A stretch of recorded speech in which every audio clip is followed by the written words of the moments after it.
How's it going, guys? We have a medium difficulty question for Repro, steps 1 and 2. 2-week-old girl, born term, 39 weeks gestation. She's got these cardiopulmonary findings, as I'll talk about as we move through the clip. Vitals normal, she's not cyanotic. Which of the following would have prevented these findings? Choice A, maternal immunoglobulin therapy. Wrong fucking answer. The way this applies to USMLE is if you have an unvaccinated pregnant woman to varicella and she's exposed to chickenpox or shingles, within 96 hours, 4 days, you give her varicella immunoglobulin. We don't vaccinate for varicella during pregnancy. It's live attenuated, can cause risk to the fetus.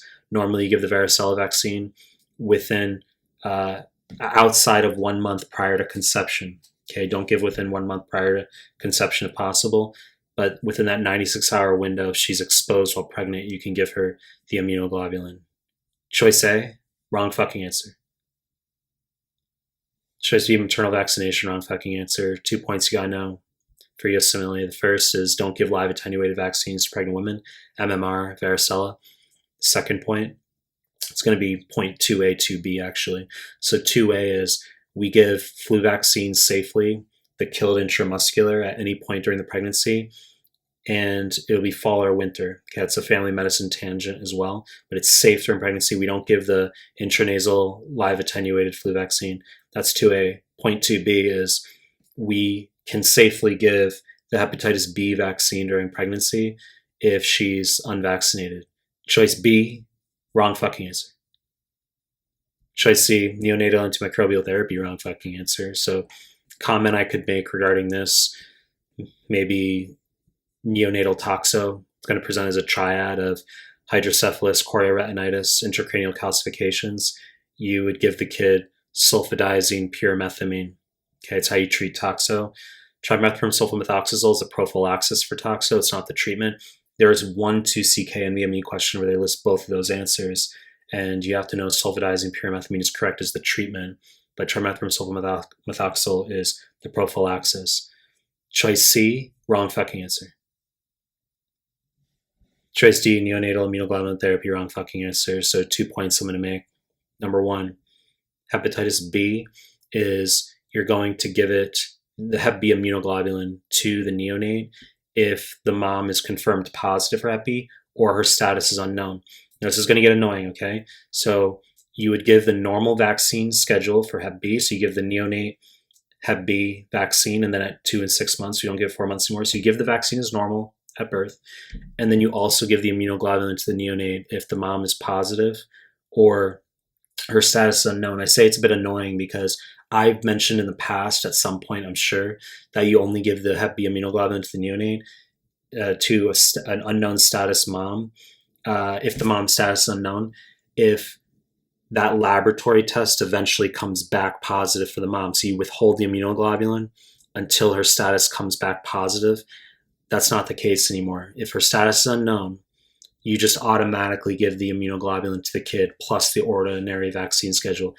That's the first point. The second point is you give varicella immunoglobulin to the neonate if the mom develops an active chickenpox or shingles rash within 5 days of giving birth, prior to birth, up to 2 days post-birth, okay? So 5 days prior to parturition, all the way up to 2 days post-parturition within that week. If she develops an active rash, you would give her acyclovir, and you would give the child the neonate varicella immunoglobulin. You don't give acyclovir to a pregnant woman unless she develops the rash. Choice D, wrong fucking answer. Choice E, actually, I've got a nice tangential point that also is high yield, shows up in the USMLE. You have to know that if a pregnant woman is immune to varicella, holy shit, she was either vaccinated or had history of chickenpox, she's immune. And her neonate, let's say, is in hospital in the neonatal recovery unit and is exposed to chickenpox. Let's say there's a 6-year-old running around the room and he has chickenpox, the neonate's exposed, holy shit. The answer is you don't have to do anything. You don't have to give immunoglobulin or vaccine because of the IgG transplacental transfer, OMG. Okay, so the kid has passive immunity, so you don't have to give the kid immunoglobulin. As I already said, wrong fucking answer. Choice C, neonatal vaccination, wrong fucking answer. So it's not going to prevent this child's condition, as I'll talk about. You're only going to give hepatitis B at birth. That's what you need to know for USMLE. Choice F, correct answer. So preconception vaccination. So we've got a to and fro murmur here, continuous machinery-like murmur, also known as pansystolic, pandiastolic. I've discussed this in my clips and in my PDFs, that this means PDA when you auscultate it over the chest. Okay, there's an NBME question for 2CK actually, where it rides on you knowing. To and fro means PDA to get it right. You can also have a to and fro murmur that refers to an arteriovenous fistula. Let's say they did an arteriography on the thigh of an adult, and then 2 months later there's a to and fro murmur auscultate at that site, or a continuous murmur at that site. That's an AV fistula from the iatrogenic intervention. When we talk about over the chest, it's a PDA, okay?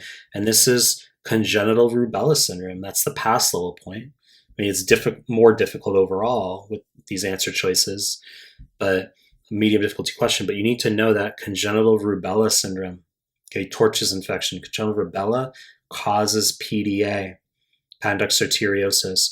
You can keep it open with prostaglandin. If a kid has cyanotic heart disease, you close it with indomethacin. And they want you to know that it is, that post-birth, it is a left to right extracardiac shunt. But different answers, left to right, right to left, intra, extracardiac, all the different combinations. And post-birth, the ductus arteriosus, it's going to be, if it's open PDA, it's going to be left to right extracardiac. So the mom should have been vaccinated at least 1 month prior to conception with the live attenuated MMR vaccine.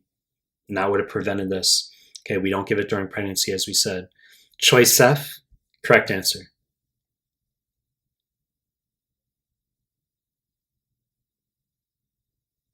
You know the deal. Until you make more content, I'm subscribe. Appreciate your time. That's it.